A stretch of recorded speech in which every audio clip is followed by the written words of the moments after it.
Will Alex Smith and Eric Weddle make the College Football Hall of Fame? And will Utah finish the season 4-0? We're talking about it on today's Locked On Utes. You are Locked On Utes, your daily podcast on the Utah Utes. Part of the Locked On Podcast Network.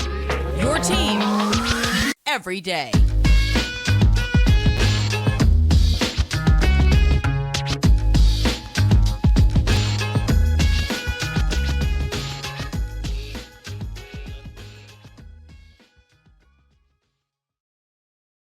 Hello, everyone, and thank you for making Locked On Utes your first listen every single day. We are available on all platforms, including YouTube and wherever you get your podcast. My name is JT Wistrcill, former intern inside the University of Utah Athletic Department. If this is your first time joining our show, make sure you guys like and subscribe. We'd love to interact with you guys in the comments or on social media. My personal handle is at JT Wistrcill, or our show handle is at Locked On Utes. And we do appreciate all of you subscribed. We recently just crossed 1,100 subscribers. So if you guys are new, continue to hit that like and subscribe button. And for those of you who continue to come back, we greatly appreciate you here at Locked On Utes. On today's show, we're going to be talking about how Utah will do in their final 4 games of the season, and then talking about if they got a shot to make the Pac-12 championship game again this season. But first, we have to start with some Hall of Fame news that revolves 2 of the greatest Utah football players of all time, as Alex Smith and Eric Weddle were both on the College Football Hall of Fame ballot. Once again, these 2 guys are 2 of the best to ever come through Utah, as I mentioned, and they were among 78 players and 9 coaches from the FBS and 101 players and 32 coaches from the division ranks total to get named. The ballot was sent by more than 12,000 national football. I forgot what the last F means, actually, as I'm saying this out loud. This is all available on the Utah Athletics website. But once again, just a Hall of Fame class, and the class is usually announced later on. I believe in just January is when they usually announce who the finalists are going to be. But it's a great honor to be named to this list. Just a couple of the guys named to this list include the likes of Michael Vick, Larry Fitzgerald, and Terrell Suggs, which I know a lot of you longtime Ute fans remember how good Terrell Suggs was back at, or actually, I guess Utah wasn't even the Pac-12 then, of course, but Terrell Suggs back in the day was absolutely wild back at Arizona State. So I'm glad he's on that list. And Larry Fitzgerald, what he did at Pitt, Michael Vick was obviously sensational in college too. So a lot of worthy candidates there. And speaking of worthy candidates, that's exactly what these 2 guys are from Utah. So answering the questions, should they be in the College Football Hall of Fame? It's absolutely. Let's talk about Alex Smith first, right? Look, this is a guy who went first overall, had a long NFL career too. We talked about with the 49ers for a little bit, what he did with the Chiefs, and Washington late in his career overall, but long NFL career. But first, for what he did in college too, he earned first team All-American honors in 2004. He finished his career at Utah with 5,203 passing yards with 47 touchdowns, along with 1,072 rushing yards and 15 rushing scores too. He was 2-time All Mountain West Conference selection, earning the Mountain West Conference Offensive Player of the Year and National Player of the Year by Sports Illustrated Award in 2004.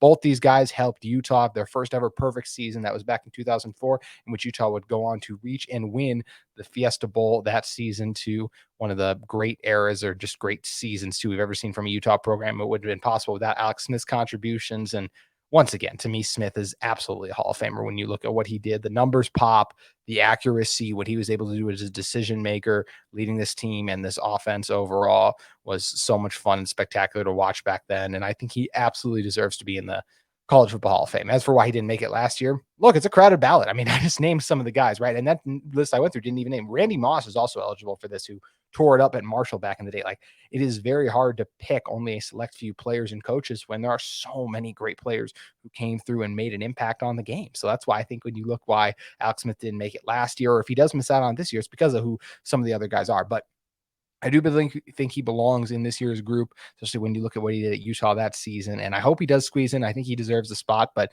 as I mentioned, he is not the only one either, because when you're talking about Eric Weddle too, you're talking about a guy who wrapped up his career at Utah with 277 tackles.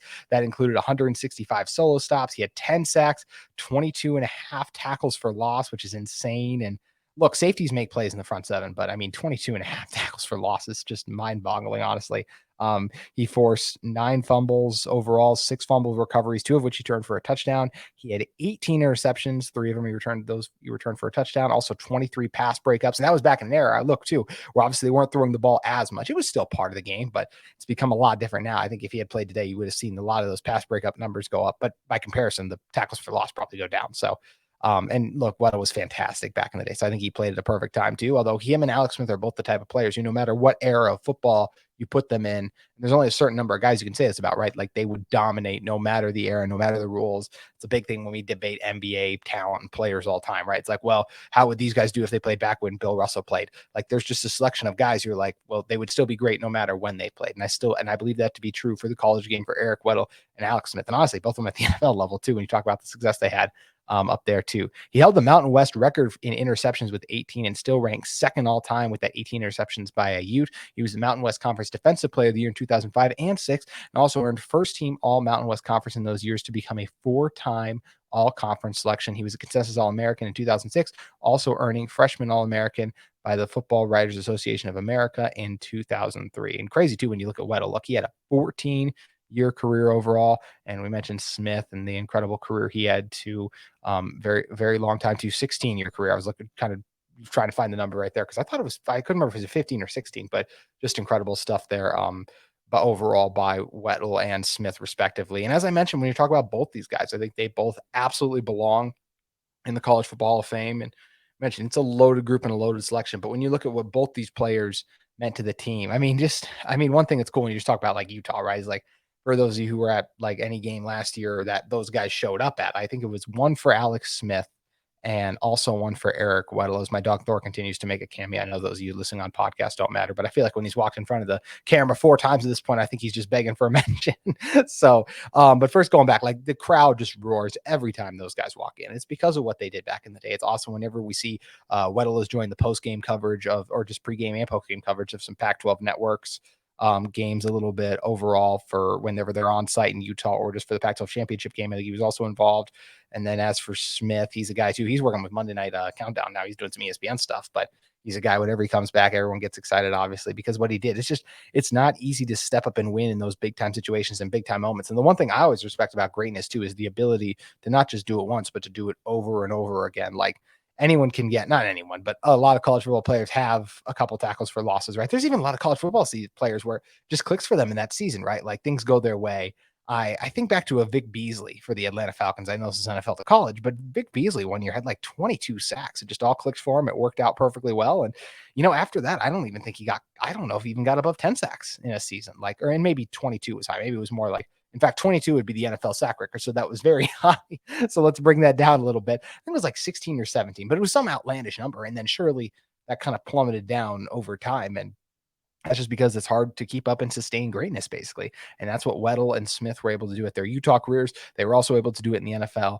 And as I mentioned, I know the College Football Hall of Fame is extremely competitive, and getting 2 guys in the same season would be tough. But even if it's not this year, I hope at least one of them gets in, whether it's Weddle or Smith. I think eventually both these guys will find their way in the College Football Hall of Fame, and they absolutely belong on the ballot. And I do believe they belong in the awards along with all the other great players to come through college football that we've seen. And because I think in order to especially tell, like Utah is still a strong program when you talk about the history of college football. It's not one of the most essential ones, obviously, but still done some special things, beating Alabama back then, all the other things they've done, Mountain West Conference. They've been a huge part of the evolution of the game, now back-to-back Pac-12 champions. When you're trying to tell the story of Utah football, I don't think you can exclude what Alex Smith and Eric Weddle did and what they were part of with those teams. Like without them, those wins don't happen. Those perfect seasons don't happen. So that's where, to me, I think absolutely both these guys deserve to be in that award, in that Hall of Fame grouping. And I hope they're able to make it. So it's going to be interesting to see how it plays out. Just like it's going to be interesting to see how Utah will finish the season. We're predicting how they do in their final 4 games in a moment. But first, I want to talk to you guys about our friends at FanDuel Sportsbook. Make a fast break to FanDuel during the NBA playoffs because right now new customers can get a no-sweat first bet up to $2,500. That's $2,500 back in bonus bets if your first bet doesn't win. Guys, I love FanDuel because they run great promotions every day. It's a safe, secure app. You can get paid instantly on their winnings, and there's no better place to bet on all the playoff action than America's #1 sports book. We got a series officially. Series is 1-1 right now. What a performance we saw last night, or excuse me, by the time recording this, it's Monday. So what a performance we saw on Sunday night by the Miami Heat. It looked like the Nuggets were going to pull away, but the Heat found a way, right? Jokic was incredible, but Credit Miami. It was Strus rolling early, then Vincent, Duncan Robinson, and Jimmy Butler when it's closing time, as always. So who do you guys think is going to play well in Miami? Do you think it will be the Heat and they'll take a 2-1 series lead? Is Jimmy going to have a dominant game? He hasn't been shooting it like he normally does. Is Jokic going to have another incredible performance? Will Michael Porter bounce back? That feels likely to me after he only had 5 points in the last game. Jamal Murray, I think, will be a lot better too. So make sure you guys head over to FanDuel and bet on that. And just a reminder, you can visit FanDuel.com/lockedon and get a no sweat first bet up to $2,500. That's FanDuel.com/lockedon. FanDuel, an official sports betting partner of the NBA. Alrighty, looking back in at our schedule review, basically, we've been predicting how Utah would do. We started with their first couple of games of the season. We've done 8 games so far. I have Utah 7-1 through this stretch. I know a number of you have been communicating with me in the comments too about saying how unrealistic that is, but I just think when you break it down on a game-to-game basis, I don't think it's that crazy. I don't think it would be, I wouldn't fall out of my seat either if Utah's 8-0 going into that. I also wouldn't fall out of my seat if Utah had 4 losses at that point, because I think their schedule is that tough. Injuries play into things. And once again, just the teams they have to play. I mean, playing USC, Oregon, or Oregon State too, of course, and then Baylor, even Florida open season, like all of those are potential losses, right? And there's other upsets and things that could get factored in. But I think 7-1 is realistic when you look at how much returning talent this team has and the way the schedule breaks out for them. I mean, if you're saying which one would I rather go to, would I rather go to Eugene and play Oregon, or would I rather go back out to the Coliseum and play USC? I'd rather go on the road and take on USC than in that environment the Ducks are going to have, because it's going to be a far superior atmosphere there. We saw how poorly Cam performed up in Oregon last year, probably his worst game. And then one of his best games in his first season as a starter was when he went up to USC. That was kind of his first dominant game. So that's where I kind of sit out for the reasons I listed yesterday. But either way, I have Utah 7-1 going into this stretch right now. And the first game that would start off that stretch is then they go and take on Arizona State. They do get the Sun Devils at home in this one. And look, this is an Arizona team that was 3-9 last year. They were 2-7 in Pac-12 play, and of course made a head coaching change. Herm Edwards was out. I don't even believe he didn't finish the season. And instead they brought in Kenny Dillingham, who was the former offensive coordinator in Oregon. And I think he's a really good hire, but this is just one of those ones that it just takes time to turn around a program, right? Like, look, there'll probably be Drew Payne, the Notre Dame backup, who then turned into the starter last year for the Irish. I think, at least that's how I think it went. But I remember he played games for Notre Dame last year, at least either way. For Notre Dame, and now I mentioned coming over to join Arizona State. Look, he's good. They also could be talented freshmen like Jaden Rashada, who has all the potential in the world, but is still only a freshman, right? So that's where it's hard, but they do have a lot of holes on both sides of the ball still. Anytime you have a new head coach, it takes a couple of years in to get rolling, unless you're the head coach, the caliber of Lincoln Riley, and you're bringing in this recruits and talents and all those kind of things. And that was also, it worked out well for Lincoln that he had someone in Caleb Williams that had some playing experience and flashed that special potential, then was able to step over right away and be special so quickly. So I do think that's part of the thing that just bears mentioning as well and remembering, is how that kind of everything kind of changed around because they were able to get Caleb Williams. So I just don't expect the same kind of turnaround for Arizona State. So yes, I expect Utah to host. They will be hosting Arizona State. I don't see how the Sun Devils are going to be this Utah team's first home loss that they've had in, gosh, what would it be, since 2018, as I usually say, true home loss, since the last one came during the COVID year, but no fans. That's kind of the home point of a home field advantage. So once again, I don't see Arizona State doing it. Then Utah's a really tough game. They got to go up to Washington, and you got Michael Penix is back. This is a guy that led the nation in passing yards last year per game. He had 4,641 yards and 13 touchdowns. Kalen DeBoer will be going into his 3rd season now with the team. And they took a big step forward in 2022 under him. They were 11-2 overall, and especially their offense. I mean, when you're just talking about this Washington team, they had the 2nd best offense in college football, only behind what Tennessee did, but they did have the top passing attack, and they beat Texas in the Alamo Bowl. With the Alamo Bowl for Texas is basically a home game for Texas. All of you Utah fans who made the trip out or just remember watching it, remember it was very much prominently Texas fans in attendance for that one. So that's one where I look at like this and I'm just like, man, that's impressive stuff for them. They got 2 elite receivers coming back in Rome Odens and Jalen McMillan. The defense should be solid too, and they could be a top 5 unit in the Pac-12 on the defensive side of the ball. They might have the top offense. I mean, they did last year, right? I think there's a chance that USC could overtake them just because of Caleb Williams and how special those guys are, but I could absolutely see Washington have it too. Either way, they'll be 1 or 2. So this one to me, I think will be a loss for Utah. I think when you're going up there, I think especially if they have the momentum, they would be 8-1 at this point in the season. I expect Washington to be highly ranked too. Game day could be at this game. I mean, this could be an unbelievable matchup potentially, because this is a matchup between 2 of what very well could be 2 of the 10 best, maybe even 5 best teams in college football. That may seem crazy, but once again, look at the talent on both sides and what they have going on. So Yeah, I think this will be a loss for Utah. I just think it's really hard to go up to Washington. I know they were able to do it last time when we had Tyler Huntley going up there taking on Jacob Easton, but I do think Penix is a little bit of a more mobile quarterback. This is a Washington defense that rushes the quarterback well. They could have some success getting after Cam. I said the defense is pretty good, but just the explosiveness of the offense. I think this is a game though. Utah will miss Clark Phillips a little bit, and I think Penix is going to have himself a day. So I do think Utah keeps it close, but I also wouldn't be surprised to see them lose this game by maybe 10 because I genuinely think Washington is that good. And look, if I wasn't picking, or spoiler alert eventually, but I mean, guys, look at the background and the name of the show, right? Like I feel good about this Utah team, obviously not just because I am a Utah fan myself. If I wasn't picking Utah to win the Pac-12, or I'll even just say this, Utah could very well see Washington in Pac-12 championship game, because I think when you look at Washington and everything they have, I think they have all the tools to be potentially the Pac-12's most complete team when you look at how their offense and defense works. Oregon could very well be that team too. I'm not going to say complete for USC because I still don't think the defense is going to be there. Utah could be the Pac-12's most complete team too, but I feel like Washington's got maybe the best shot to do that too, with Oregon and Utah close second and third to me. So I do see that as a loss when Utah's to go out and play at Washington. Then their final road game of the season, Utah will be taking on Jedd Fisch and the Arizona Wildcats when they go out to Arizona. And this is a game too, when you're looking at it, that this is an Arizona team, that they just won 4 more games last year than they did in 2021. So they are on that like steady increase, and they did upset UCLA last year. So they're a team that's capable of getting the big loss, right? When you talk about with Jayden de Laura, this offense is extremely explosive. They have multiple elite pass catching options, 3 guys in particular with 2 elite receivers and the tight end that I really like. They'll be hard to stop, but they're also going to have a hard time stopping anyone. Last year, their defense allowed 422 yards and 36.5 points per game. So this is one to me where I really like what Coach Fisch and the Wildcats are actually building just as a Pac-12 football fan.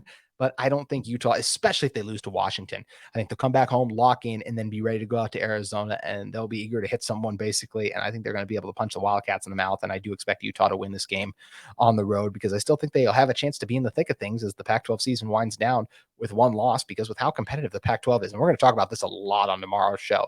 I just expect a lot of teams to have multiple losses in Pac-12 play. We've talked about in the past the Pac-12 kind of cannibalizing itself. That could really happen this year with how many great teams there are in this conference. I mean, we've seen how many quarterbacks are returning of high caliber talent. How many of these teams are picked to be in the top 15 or top 25 of preseason rankings, or just we feel like could finish there at the end of the season, because so many of these teams won over 8.5 and 9 games and 9 games last year, just over 8 and 9 games last season. So that's one to me where I think this one could be interesting just because Jayden de Laura, and if Utah is kind of sleeping a little bit or bummed out because they did lose last week to Washington, they could get upset here, but I just don't. Kyle Whittingham's teams don't do that, right? So that's where I'm not going to pick them to go and lose to Arizona. I think they take care of business. I think they lock in. I think they get a win against Jedd Fisch and the Arizona Wildcats. So that brings us to our final game of the season, and then it'll be our final home game, or final game of the regular season, because based on how many wins I do have Utah taken, they are going to a bowl game, obviously, but either way. So for this, Utah's final home game, they will welcome in Deion Sanders and the Colorado Buffaloes. And I think this is a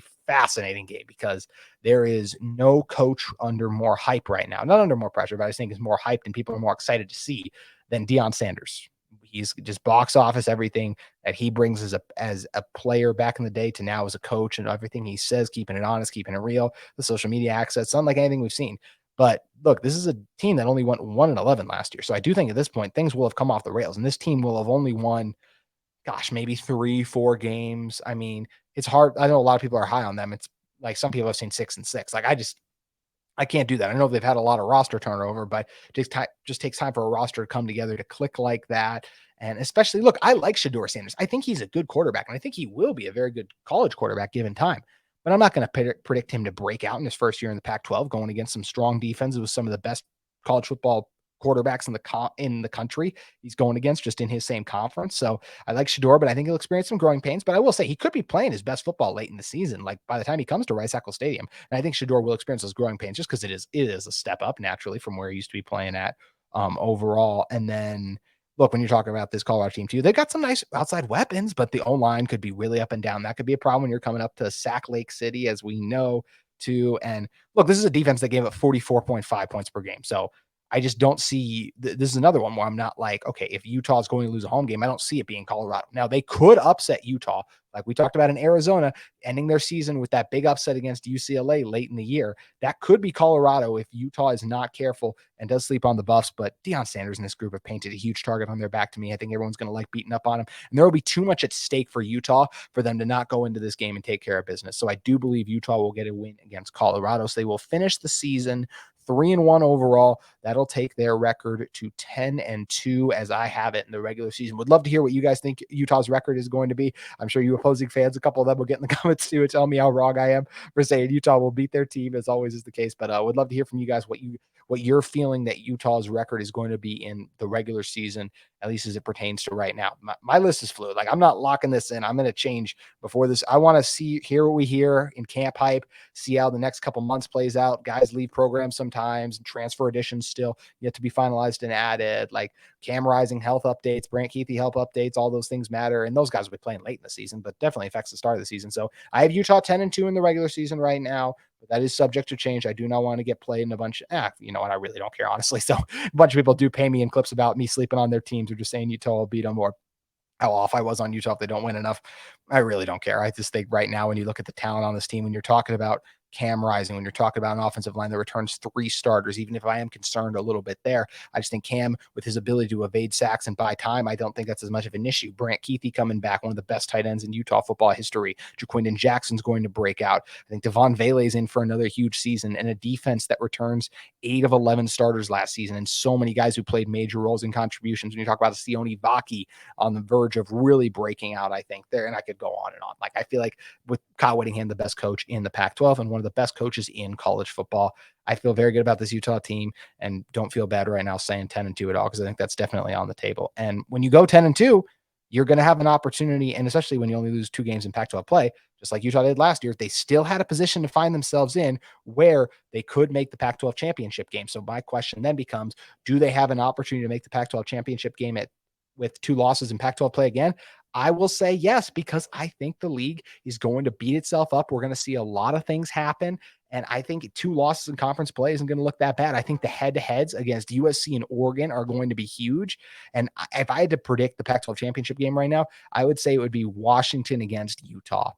And I think it's hard to beat a good team twice. I've been saying that for a while, although Utah's made me look bad on that the last 2 years in a row because they've gone and beat 2 good teams twice in that Oregon team and USC team. I know there's some debate about how good those teams were, obviously, with how they performed in their bowl games and just how they looked late in the season anyways. But I do think Utah would be able to beat Washington in a Pac-12 championship game. I'd probably predict them to. Do I feel amazing about that? No, I just listed all the reasons a little earlier. I feel like Washington is one of the most complete teams in college football, and they could have a chance to go to the playoff, honestly. So that's where I just feel like some of those head-to-head wins against Oregon and USC especially could be huge for this Utah team, because I think some of those other teams are going to have multiple losses too, and they're going to get beat up on each other because everyone plays a difficult conference schedule, because the Pac-12 is as strong as it's been in a long time to me, with all the returning talented quarterbacks and some of the talented transfers that have coming in. It's going to be a great season of Pac-12 football, and I think Utah has the potential to three-peat as Pac-12 champions. I really do. I'm sure that's going to be something we talk about a lot until the season gets underway, and it'll obviously change a lot once the season does start, depending on how those wins and losses come in. But